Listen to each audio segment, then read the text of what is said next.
The HECM allowed us to do several things that may be even different than somebody else's circumstance. We had a daughter and a grandson living with us for maybe 6 years. And the HECM allowed us to not only get into a new home in an area where we wanted to be, in a house that we wanted to be in, but it allowed us to free up money from the sale of the original house to buy a small condo for our daughter and grandson to be in. And kind of was a bit miraculous that we were able to pull all of that off and still have money to decorate the house the way we wanted, and not have a mortgage as we headed into retirement. Actually, we were both retired. I shouldn't say heading into continue retirement without having to go back to work. And I thought the program was important enough to us that I did a couple things. One is I asked if Anne Marie would explain the program to our children. We have 3 children. And they were not happy with us when we told them what we were going to do, leaving the house that they had all grown up in. And, and so Anne Marie accommodated that. She had a private meeting with them without us. And after that, I took this concept to my financial planner and said, "Do you know anything about this?" And he said, "I really don't."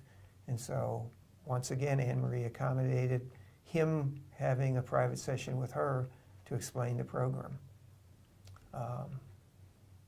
Obviously, I thought it was worthwhile that this message gets out as much as it can, because it was a life-changing thing for us. And we did share it with other prospective buyers, yes, we have. too. Yes, we have.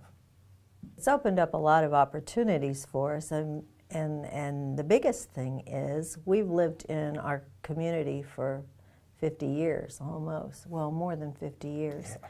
And, we knew our neighbors a little bit, but when we moved over to Emerald Crossing, there were probably a half a dozen. I think there were 8. 8 different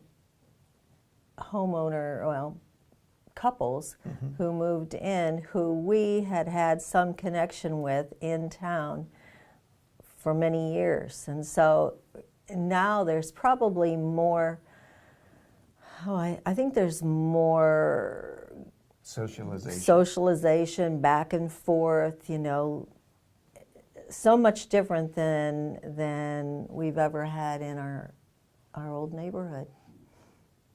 Very much so. Very much so. I, to some extent, have been a facilitator to introduce other neighbors to other neighbors, only because we had those 8 connections. And that's been fun. That's been fun.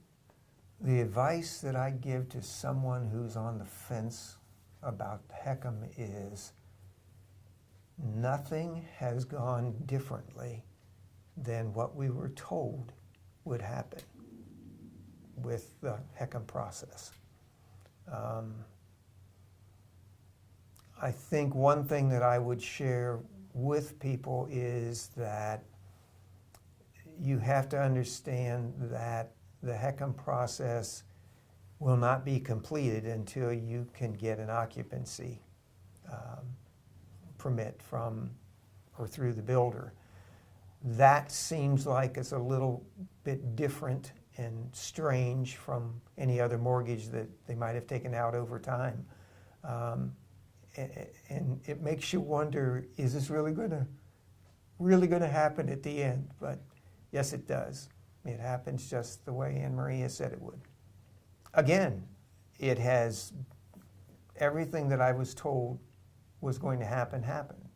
I mean, I get a statement every month,